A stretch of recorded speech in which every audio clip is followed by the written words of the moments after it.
Bonjour à tous, c'est Daski pour la review du HK416WE. Je pourrais plutôt le nommer 416-8 puisque bon, il est nommé ainsi sur la référence de la boîte de cette réplique. Il faut savoir que cette réplique déjà, c'est un GBVR, donc Gas Blowback Rifle, donc une réplique qui fonctionne bien évidemment à gaz.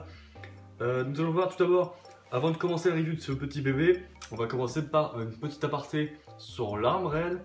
Puis ensuite, nous allons voir la review de cette réplique. Comment elle fonctionne, donc tout ce qui est mécanisme interne, hop-up. Et ensuite, je vais vous présenter des tests de tir et on va conclure donc, sur quelque chose sur cette vidéo. Donc moi, je vous propose de voir ça tout de suite. Et donc, allez, ciao. Alors, nous voilà maintenant dans la partie, on va dire, tout ce qui est une petite aparté sur la réplique RS, plutôt sur l'arme de cette réplique. Donc, de base, c'est un HK416. Il faut savoir que la marque HK, donc Healthcare & Koch, c'est une arme qui est chambrée en 5,56 qui va peser environ 3,5 kg, non chargé, puisque les balles ça pèse. Ici, en gros, une HK416 c'est une version améliorée d'un M4, puisque vous pouvez le voir au niveau du corps, c'est quelque chose d'assez semblable. Bon, ici, le hopper qui change vraiment. Les marquages au niveau du secteur, il est souvent ambidextre. Le HK416, le battle grip qui est différent. La crosse, mais au final, en gros, c'est à peu près la même chose. Donc ce qu'il faut savoir, c'est que c'est une, donc comme j'ai dit juste avant, c'est la M4 améliorée, donc ici avec moins de défauts. Alors après, ensuite, ce qu'il faut savoir, c'est que c'est une réplique qui est utilisée par les forces allemandes. Bon, en même temps, HK c'est allemand de base, mais bon, ils ont quand même des manufactures aux États-Unis. Ensuite, elle est utilisée par le Canada, par les États-Unis, bien entendu, donc par exemple par le DEMRU qui l'utilise. Il y a aussi la France qui va l'utiliser, qui l'utilise actuellement donc chez les FS, donc chez le CPA-10, le GIGN ou l'Écosse, ou Commando Trépel, enfin bref, il y a quand même pas mal de gens. Il y a quand même pas mal d'escouades françaises qui l'utilisent avec le SIG 550, 551, 552, bref. Donc ici, il faut savoir que le 416 est un candidat au remplacement du FAMAS, donc bon. Je pense que ça sera bienvenu. Bon, de ce que j'ai vu sur internet, c'est une très bonne arme. Je suis pas un spécialiste en armes, mais je sais que quand même c'est quelque chose d'assez bien. Donc voilà pour la partie RS. Donc, vous savez ce que c'est une HK416 maintenant. Ce qu'il faut savoir, c'est qu'ici il y a des marquages. Je vais vous proposer des photos. Donc comme vous voyez actuellement, les marquages sont quand même assez sympas. Ce qu'on regrette sur la HK416W, c'est qu'ils ne possèdent pas la licence, ou plutôt, ils ne possèdent plus la licence, puisqu'au début, ils avaient des marquages, c'était sur les versions AWSS, c'est-à-dire l'ancêtre de l'open bolt, puisqu'ici on est sur une HK416 en open bolt, il faut le savoir, et l'AWSS c'était un système un petit peu, ça fonctionnait bien, et ce qu'il faut savoir, c'est qu'ils avaient les marquages, et ces petites HK416 sont aujourd'hui assez peu trouvables, et sont au final peut-être pas les meilleurs, puisque la mécanique a été peut-être transformée en open bolt, mais il faut savoir que l'open bolt n'est pas exactement le même. Apparemment, les codes ne seraient pas parfaites. Donc déjà, ce qu'il faut savoir sur cette réplique, c'est une réplique de HK416 ici par WE. Il est aussi produit par VFC, donc VFC qui en produit une en gaz blowback. Il faut savoir qu'ils ont les marquages, qu'ils ont la crosse. Et bon, ils ont l'ensemble des marquages, donc ce qui rend et le battle grip aussi, ils l'ont. Ici, il faut savoir que chez WE, si vous l'achetez, vous n'aurez pas cette crosse d'origine. Je vous montrerai en photo actuellement. Donc comme vous pouvez le voir, c'est vraiment pas la même crosse. Ici, c'est pas la même gueule. Donc là, on est sur la crosse E1, je crois. C'est une crosse que je me suis dénichée sur un site d'occasion. C'est une crosse qui coûte à peu près une centaine d'euros. Elle est très peu, comment dire, en vente sur les marchés d'occasion, puisque c'est une crosse qui est trouvable uniquement sur tout ce qui est réplique VFC, puisque eux uniquement possèdent la licence HK. Malheureusement, ou plutôt bien heureusement, je m'en suis trouvé une. Il faut savoir que je crois qu'on peut en trouver sur le site VFC, ou plutôt en demander, mais il faudra prouver que vous possédez une réplique VFC. En bref, je l'ai payé une cinquantaine d'euros, donc je trouve que ça passe limite. Et puis c'était quand même quelque chose qu'il me fallait pour ma tenue FS. Bon, malheureusement j'ai pas le battle grip, mais celui-ci est utilisé sur les HK416 françaises, donc tout va bien. Il y a juste ici les manques de marquage. Je pense qu'il y a un petit paint job sur le tout. ça sera parfait hein, puisque les marquages seront non visibles et la crosse oui. Donc je pense que ce sera bienvenu pour plus tard. Actuellement, mon H416 est dans une config plutôt normale. Donc ici avec un simple Holo 557, une poignée MOE qui n'est pas utilisée par les FS, mais bon, sur le moment j'ai que ça. Une Surfire X400, donc c'est à dire que c'est une vraie. Nous avons quoi encore? Bah, la crosse et j'ai ici le sight avant, l'Iron Sight rabattable. Hein. Je l'ai chopé sur une 88C, enfin bref, une HK416-8C de la marque WE. C'est une personne que je connaissais qui le vendait, donc je le remercie. Et là, équipé avec une petite crosse, une petite sangle 5.11. Donc, faut savoir que cette réplique-là, déjà, je vais vous présenter la réplique en elle-même très brièvement. Il faut savoir que ici, on est sur une réplique qui possède les mensurations RS. Donc ici, toutes les cotes sont respectées. Vous pouvez mettre une crosse RS par exemple. Ensuite, il faut savoir qu'ici, on est sur la version Open Bolt, comme dit plus tôt. La version Open Bolt, en réalité, c'est une version upgradée de la WSS, donc ça date à peu près de 2010, je crois.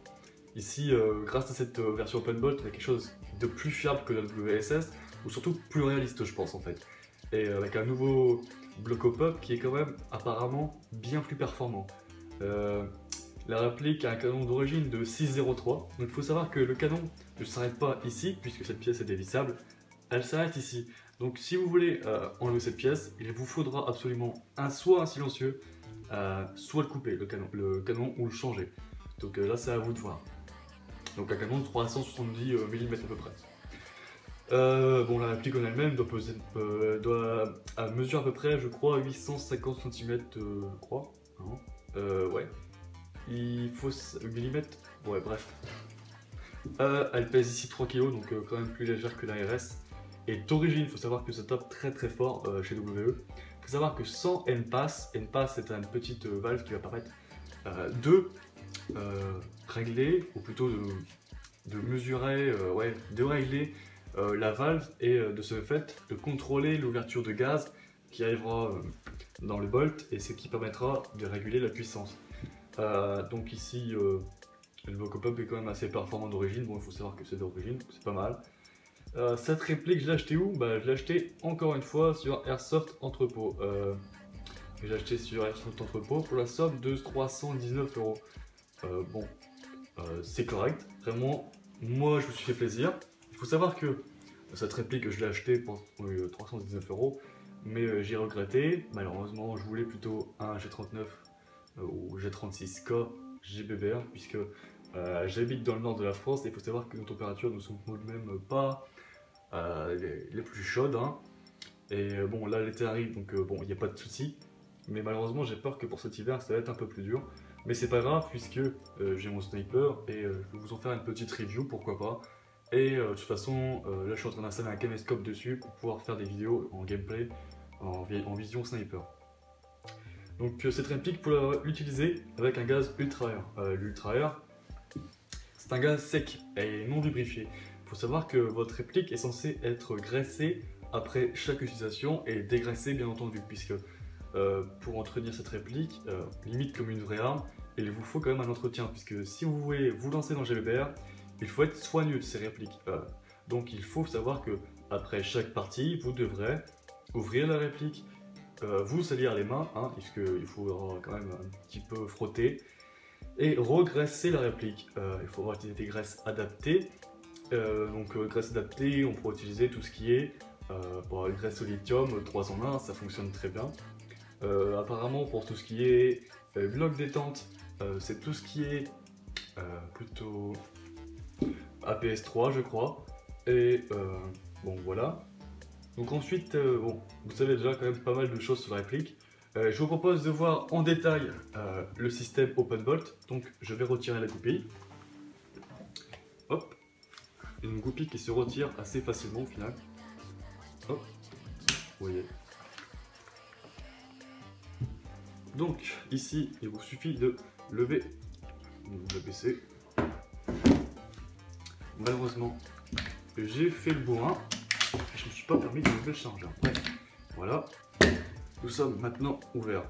Donc, comme vous pouvez le voir ici, nous avons bloc détente. Ici, nous avons le bolt.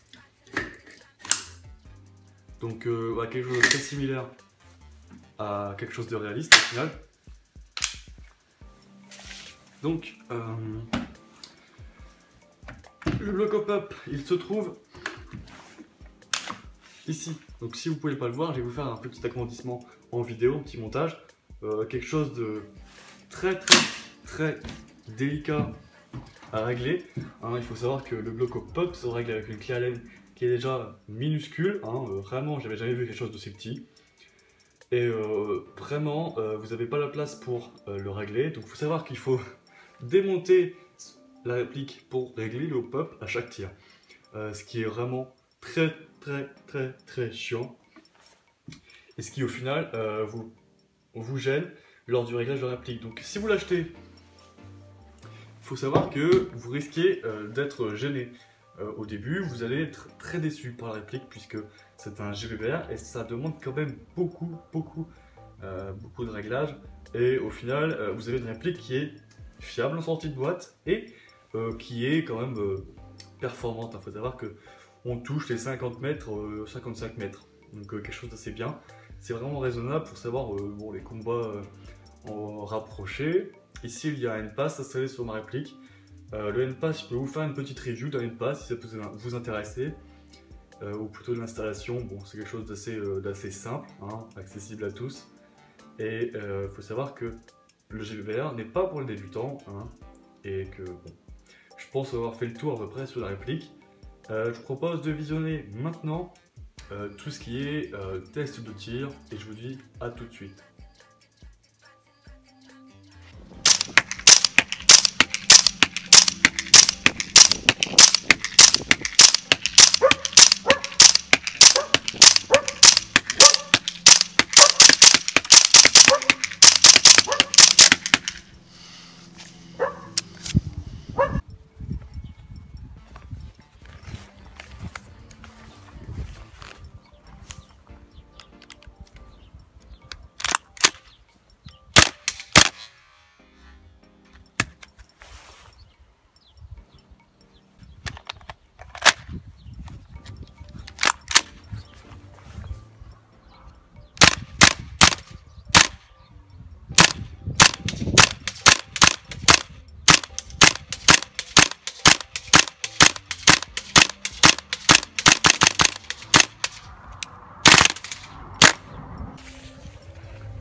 Je vous remercie d'avoir regardé la vidéo, ça m'a fait plaisir de vous faire partager ça.